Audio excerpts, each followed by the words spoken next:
ਤੇ ਹਰਜੋਤ ਸਿੰਘ ਜੀ ਆਪਣੇ ਨਾਲ ਹੁਣ ਦੀਪ ਜਿਹੜੇ ਉਹ ਜੁੜੇ ਨੇ ਜ਼ੀਨੋ ਕ੍ਰੈਡਿਟ ਰਿਪੇਅਰ ਵਾਲੇ। ਉਹ ਆਪਣੇ ਨਾਲ ਕੁਛ ਆਪਣੀ ਜਿਹੜੀ ਸਰਵਿਸ ਆ ਉਸ ਦੇ ਬਾਰੇ ਜਾਣਕਾਰੀ ਸਾਂਝੀ ਕਰਨਗੇ। ਹਾਂਜੀ ਦੀਪ ਜੀ, ਜੀ ਆਇਆਂ ਨੂੰ ਸਵਾਗਤ ਹੈ। ਸਤਿ ਸ਼੍ਰੀ ਅਕਾਲ ਜੀ। ਸਤਿ ਸ਼੍ਰੀ ਅਕਾਲ ਜੀ ਹਰਜੋਤ ਭਾਈ, ਸਤਿ ਸ਼੍ਰੀ ਅਕਾਲ। ਪੰਜਾਬੀ ਰੇਡੀਓ ਦੇ ਸਾਰੇ ਸਰੋਤਿਆਂ ਨੂੰ ਪਿਆਰ ਭਰੀ ਸਤਿ ਸ਼੍ਰੀ ਅਕਾਲ ਜੀ। ਦੀਪ, ਜਿਹੜਾ ਉਹ ਦੱਸਿਓ ਵੀ ਕ੍ਰੈਡਿਟ ਰਿਪੇਅਰ ਅਜਿਹੀ ਜਿਹੜੀ ਸਿਚੁਏਸ਼ਨ ਜਿੱਥੇ ਇਕਨੋਮਿਕਲੀ ਕਾਫੀ ਡਾਵਾਂਡੋਲ ਸਿਚੁਏਸ਼ਨ ਬਣੀ ਆ।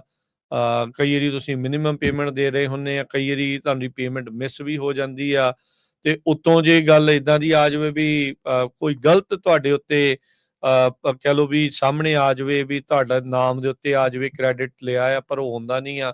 ਸੋ ਸਾਰੀਆਂ ਚੀਜ਼ਾਂ ਨੂੰ ਰਿਪੇਅਰ ਕਰਾਉਣਾ ਪੈਂਦਾ ਆ। ਸੋ ਕਿਵੇਂ ਤੁਸੀਂ ਜਿਹੜੀ ਉਹ ਹੈਲਪ ਕਰ ਸਕਦੇ ਹੋ ਲੋਕਾਂ ਦੀ? ਜੀ ਡੈਫੀਨੇਟਲੀ ਭਾਜੀ, ਜਿੱਦਾਂ ਤੁਸੀਂ ਕਹਿ ਰਹੇ ਵੀ ਅੱਜ ਕੱਲ ਕੰਮਾਂ ਕਾਰਾਂ ਦੇ ਬਹੁਤ ਹਾਲਾਤ ਸਹੀ ਨਹੀਂ ਚੱਲ ਰਹੇ ਹਨ, ਤੇ ਓਬਵੀਅਸ ਹੀ ਆ ਵੀ ਜੇ ਕੰਮਾਂ ਕਾਰਾਂ ਦੇ ਹਾਲਾਤ ਸਹੀ ਨਹੀਂ ਹੈਗੇ ਤੇ ਬੰਦਾ ਓਬਵੀਅਸ ਹੀ ਵੀ ਉਹ ਮਿਸ ਪੇਮੈਂਟ ਕਰੂਗਾ। ਮਿਸ ਪੇਮੈਂਟ ਦੇ ਨਾਲ ਕੀ ਹੁੰਦਾ ਵੀ ਕਿਤੇ ਨਾ ਕਿਤੇ ਤੁਹਾਡੇ ਕ੍ਰੈਡਿਟ ਸਕੋਰ 30 ਤੋਂ 40 ਪੁਆਇੰਟ ਡਿੱਗਣੇ ਸ਼ੁਰੂ ਹੋ ਜਾਂਦੇ ਆ। ਕਈ ਕੇਸਿਸ ਇਦਾਂ ਦੇ ਹੁੰਦੇ ਵੀ ਲੋਕੀ ਆਪਣੀਆਂ ਮਿਨੀਮਮ ਪੇਮੈਂਟਸ ਵੀ ਪੌਪ ਅਪ ਕਰਕੇ ਰੱਖਦੇ ਆ, ਪਰ ਫਿਰ ਵੀ ਉਹਨਾਂ ਦੇ ਜਿਹੜੇ ਕ੍ਰੈਡਿਟ ਸਕੋਰ ਜਿਹੜੇ ਬੂਸਟ ਅਪ ਨਹੀਂ ਹੁੰਦੇ। ਉਹਨਾਂ ਨੂੰ ਕਦੋਂ ਪਤਾ ਲੱਗਦਾ ਵੀ ਕ੍ਰੈਡਿਟ ਸਕੋਰ ਜਿਹੜੇ ਬੂਸਟ ਨਹੀਂ ਹੋ ਰਹੇ ਜਾਂ ਕ੍ਰੈਡਿਟ ਮਿਲ ਨਹੀਂ ਰਿਹਾ? ਜਦੋਂ ਕੋਈ ਮੌਰਗੇਜ ਅਪਲਾਈ ਕਰਦੇ ਆ, ਰੀਫਾਈਨੈਂਸ ਕਰਾਉਣ ਦੀ ਕੋਸ਼ਿਸ਼ ਕਰਦੇ ਆ, ਉਦੋਂ ਉਹਨਾਂ ਨੂੰ ਪਤਾ ਲੱਗਦਾ ਵੀ ਸਕੋਰਸ ਵੀ ਠੀਕ ਨੇ। ਕਈ ਵਾਰੀ ਤੇ ਇਦਾਂ ਦੇ ਕੇਸਿਸ ਵੀ ਆਉਂਦੇ ਵੀ ਸਕੋਰਸ ਵੀ ਤੁਹਾਡੇ ਠੀਕ ਹੁੰਦੇ ਨੇ, ਮਿਨੀਮਮ ਪੇਮੈਂਟਸ ਵੀ ਦੇ ਰਹੇ ਆ ਤੇ ਲੋਨ ਫਿਰ ਵੀ ਸੈਂਕਸ਼ਨ ਨਹੀਂ ਹੋ ਰਿਹਾ।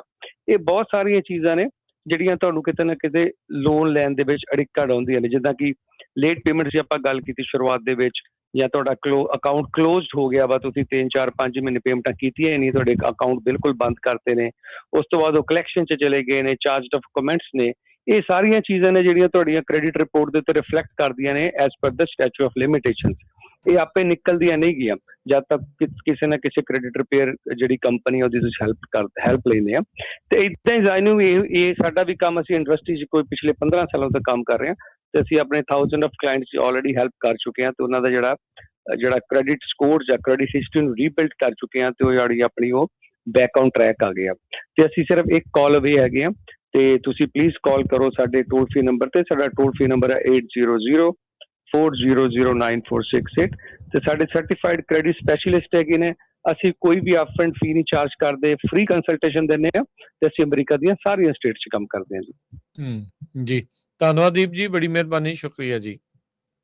ਥੈਂਕ ਯੂ ਜੀ, ਸਤਿ ਸ਼੍ਰੀ ਅਕਾਲ ਜੀ। ਹਰਜੋਤ ਸਿੰਘ ਜੀ ਬਿਲਕੁਲ। ਸੋ ਇੱਥੇ ਜ਼ਰੂਰ ਐਡ ਕਰਦੇ ਜਾਈਏ ਰਾਜਕਰਮਜੀਤ ਸਿੰਘ ਜੀ, ਬਹੁਤ ਸਾਰੇ ਲੋਕ ਜਿਹੜੇ ਉਹਨਾਂ ਨੂੰ ਪਤਾ ਨਹੀਂ ਕ੍ਰੈਡਿਟ, ਇਹ ਬਿਲਕੁਲ ਦੀਪ ਸਹੀ ਦੱਸ ਕੇ ਗਿਆ, ਜਦੋਂ ਕਿਤੇ ਲੋਨ ਲੈਣਾ ਹੁੰਦਾ ਕਾਰ ਦਾ, ਘਰ ਦਾ, ਉਹ ਚੈੱਕ ਕਰਦੇ ਆ। ਪਰ ਅੱਜ ਕੱਲ੍ਹ ਬਹੁਤ ਸਾਰੀਆਂ ਕੰਪਨੀਆਂ ਜਿਹੜੀਆਂ ਫ੍ਰੀ ਕ੍ਰੈਡਿਟ ਤੁਸੀਂ ਚੈੱਕ ਕਰ ਸਕਦੀਆਂ। ਕ੍ਰੈਡਿਟ ਕਰਮਾ ਕਰਕੇ ਕੰਪਨੀ ਹੈਗੀ ਆ, creditkarma.com, ਉਹ ਤੇ ਜਾ ਕੇ ਤੁਸੀਂ ਰਜਿਸਟਰ ਕਰਕੇ ਆਪਣੀ ਫ੍ਰੀ ਕ੍ਰੈਡਿਟ ਰਿਪੋਰਟ ਅੱਜ ਕੱਲ੍ਹ ਦਾ ਹਰਜੋਤ ਜੀ ਤਕਰੀਬਨ ਸਾਰੇ ਬੈਂਕ ਵਾਲੇ ਫ੍ਰੀ ਕ੍ਰੈਡਿਟ ਤੁਹਾਨੂੰ ਦੱਸ ਦਿੰਦੇ ਆ। ਜਿੱਦਾਂ ਵੈਲਸ ਫਾਰਗੋ, ਮੈਨੂੰ ਪਤਾ ਵੀ ਉੱਥੇ ਵੈਲਸ ਫਾਰਗੋ ਸਾਰੇ ਬੈਂਕਾਂ ਦੇ ਕ੍ਰੈਡਿਟ ਸਕੋਰ ਫ੍ਰੀ ਜਿਹੜਾ ਉਹ ਆਲਮੋਸਟ ਦੱਸਦੇ ਆ।